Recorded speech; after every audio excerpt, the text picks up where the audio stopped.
Welcome to cricket.com's Man versus Machine. I am the machine, or part machine, or maybe more like a calculator. I'm Jarrod Kimber. With me is a very much a man, Wasim Jaffer. How you doing, Wasim? I'm good. Very happy, Jared.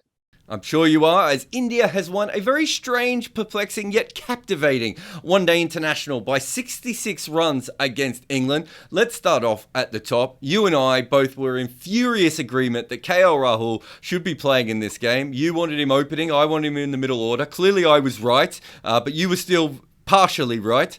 Take me through KL Rahul, what you thought of him today. Yeah, I think it was important for the Indian camp to show faith in him because, like I said in the last show, that he was the most consistent player for the last 2 years in either format, in one days or T20s, in white ball cricket especially. So, and they did. They showed faith in him, and the faith, proved right. I was surprised that Rishabh Pant didn't play. I thought he was going to play the kind of form that he was playing with from since Australia. So I was surprised to see him out. But seeing KL Rahul play and score runs, being a coach of Punjab Kings as well, makes me happy. He made 62 off 43 balls. I think he started quite slow and then sort of came through the gears. A couple of those shots, though, the sort of inside out shot over long off for six. There was, I think, Mark Wood came on first ball of his spell. I mean, he was seeing the ball incredibly well, wasn't he? Yeah, he did. It didn't look like that, the guy who's got three or four low scores. So it did initially look that he was, struggling for timing for the first 10, 15 deliveries. But that's what you need. I mean, that one day international gives you that bit of time. T20 doesn't allow you that much time. So it's good to see him spend that much time and end of the innings, then, showing his power, showing his skills, of striking the ball, which was good to see. And very interesting, as you said, that he played and took the gloves. And Criclytics, obviously, they picked him for their best wicketkeeper. He ended up with 102 points. So if anyone was listening to Criclytics on that one, they certainly got their money's worth. So best wicketkeeper KL Rahul, also just a really high quality innings. Criclytics again, I think they might have stung us here as well, was him. Best batsman, they went with Jonny Bairstow, and we talked about that a little bit yesterday. He scored 130 points, scored 94 runs from 66 balls. It was an incredible innings right to the end where he tried to bring up his 100 with a six and went out. After him, England almost didn't bat, did they? No, they didn't actually. That wicket actually changed everything for them because he was looking in sublime form. The way he was hitting the ball, the way he put pressure on Prasidh Krishna early on was great to watch. But as soon as he got out, so things changed dramatically. I mean, 135 for no loss to 255 all out is a drastic result for them. But anybody who's picked Johnny Bairstow is going to end up being very happy. Yeah, a lot of points there. Really, really good batting from him. I thought a couple of times in the T20 innings he looked like he had a little bit of form, but I think he just prefers to open. Him and Roy, here's a fun fact for you. Jason Roy and Jonny Bairstow have never actually opened in a T20 for England, despite the fact that they're both T20 openers. They both play for England. But they batted a little bit today like they were in a T20. We know this because we both watched a lot of these teams. England like to start very, very quick, and India like to start very, very slow.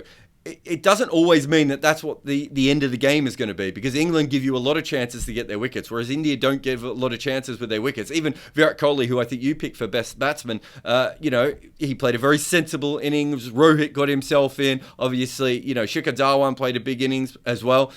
That's what India like to do, isn't it? They like to get their batters to score as many runs as possible, whereas England like a lot of batters to score as fast as possible. Yeah, I think so. To be honest, both approach. The way India batted, they started very slow and steady. They didn't give any wickets early on. And likewise, England were the absolute opposite. They went berserk from the start.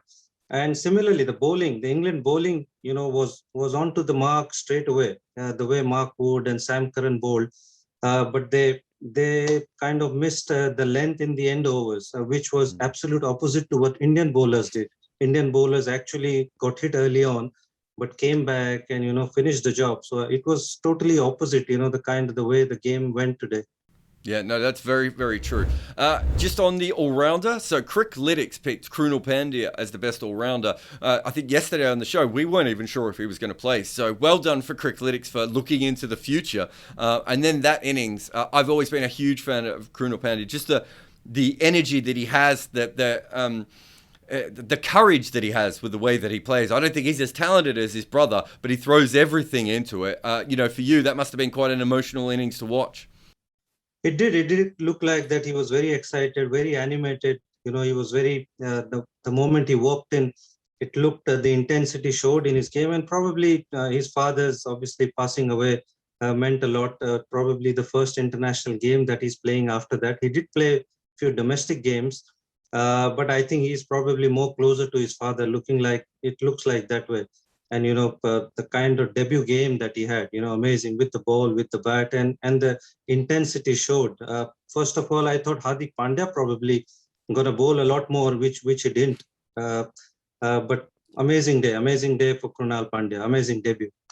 Definitely. It's just worth mentioning on the all-rounders that in the previous 8 one-day internationals, Ben Stokes had taken 2 wickets, and he took 3 wickets today. So that might be one worth looking for fantasy players going forward. It might be that England are going to bowl him more, or he might have to just attack a little bit more with this current lineup. So that's one definitely worth keeping an eye on. But we're going to move away from the England bowlers and look a little bit at the Indian bowlers. Criclytics did not pick this one, but to be honest, I'm not sure anyone was thinking that Prasidh Krishna was going to be playing, let alone take 4 for 54. What an incredible debut for this guy. I had a look at his List A record before. He takes almost 2 wickets a game. It's an incredible domestic record. And then he came in and he almost got ended at the start of his spell, didn't he? I mean, England went so hard for him. For him to fight back from where he did and end up with 4 wickets, what an incredible effort. Did you ever play against him? Yeah, I did. I played a couple of times against him, and he's a tall bowler, hits the deck hard, and he can generate pace close to 140, 140 plus. So I played against him, and that's the reason why he's playing IPL cricket, because he's got a lot of promise and potential, and that's the reason why he's been picked in the ODIs. And you got to give it to Virat Kohli as well, because he used him in shorter bursts. And even after getting hit in the few overs, he brought him on when he needed wickets. And I think you need to give it to Virat Kohli as well. And Prasidh Krishna, again, another debutant, amazing debut again. Yeah, no, for sure. Mark Nicholas said on commentary that he reminded him of Andy Bickle, that sort of bustling, that sort of energy. It feels like he's always going to be moving the ball or, getting a little seam movement, maybe some swing as well, but also doing it at a pace. And the ball seems to sort of skid off, doesn't it? Yeah, it does. It does. I mean, anybody who bowls 140 got 6 foot plus, he's going to create trouble if he keeps keep pitching the ball in the right lengths. And that's exactly what he did. He kept changing in lengths, keep bowling up, keep bowling short. So he was keeping the batsman guessing, so which was very good to see. And that's what I feel the IPL does. It gives them the platform to showcase their talent. So when they play in the international cricket, they are not scared. I want to ask you a very, very personal question. You obviously, as a batter, have had a very long career. For the longest part of your career, you would have been facing a lot of medium fast bowlers in Ranji Trophy, knocking them around, getting your masses of runs, getting your name out there over and over again. Last couple of years, you must have been like, this is ridiculous. Now I have to face a new fast bowler almost every time I turn up at a ground. I mean, there are 10 potential seam bowlers for India to travel to England with on their next tour. It's ridiculous. It is. I think it is a great thing for Indian cricket. I mean, for the since the IPL, probably there's a lot of fast bowlers who wants to bowl fast. They watch a lot of players like Dale Steyn, Brett Lee. Obviously, they are their role models, and they want to clock 140. 140 is their benchmark, and that is something which is good. And bowlers like Siraj, Shardul Thakur, Natarajan has come in, Prasidh Krishna. So that Navdeep Saini. So there's some really, really talented bowlers around, and that is good for the Indian cricket. Shardul Thakur, a word for him. You actually played with him, didn't you? I've been so impressed by his skill with cutters, especially in the T20s. And today he didn't have to use the cutters quite as much, but he's a very, very clever bowler with the older ball. He's not the fastest in the world, and he doesn't have the control of someone like Bhuvi Kumar, but he's a very, very clever bowler, I think. He's one of the guys who's I played with in Mumbai for a few years. He came in a very hard way. He lives a long way away from Mumbai, traveled 2.5 hours to come into practice. So he's got everything, really hard in his life, and he's making the most of it. And I think he was somebody who bowled really well with the red ball, but his white ball bowling has come in a long way since he started playing for CSK. And he's one of the bowlers who pick up wickets. He'll probably go little heavy on the runs. He'll probably more expensive, but he'll always give you wickets. Even the test match that he played in Australia, he's pick wickets there. So he's one of your go-to bowlers. And I know everyone watching on is really, really waiting for us to give the answer to who won the goodie bag, but we're just going to hold that back a little bit further. I want to talk about this partnership. So when the Krunal Pandya and KL Rahul came in together, at that stage India was struggling. They don't have a deep batting lineup. They had Thakur to come and Bhuvi Kumar, so guys who could hold a bat, but certainly a wicket then would have been a real problem. That's when Krunal Pandya, KL Rahul came together. India had a win percentage chance of 66%. After that partnership, it was 87%. That's how much Criclytics swung towards India in that point. And obviously, with the 66-run victory that Criclytics was backed up there. Tell me about that partnership and what you thought of it. I think that was a game-changing partnership, Jarrod. I think if anybody would have got out in that period, the next batsman would have been Shardul Thakur and Bhuvneshwar Kumar. Obviously, they can bat, but they cannot bat as good as KL or Kunal. So India probably would have ended up with 280, 290, and that would have been quite chaseable. So I think that was a very critical partnership from India's point of view.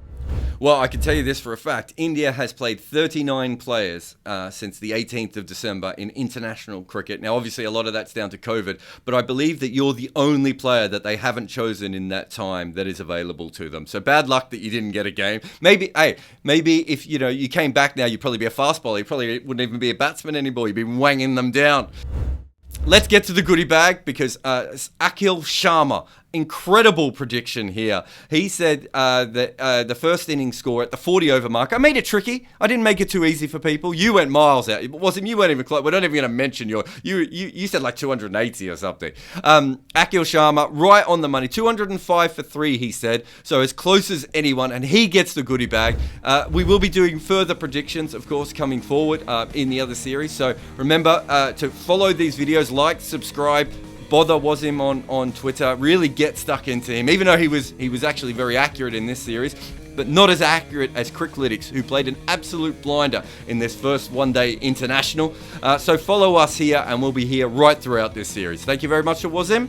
Thank you very much to cricket.com. We'll see you next game.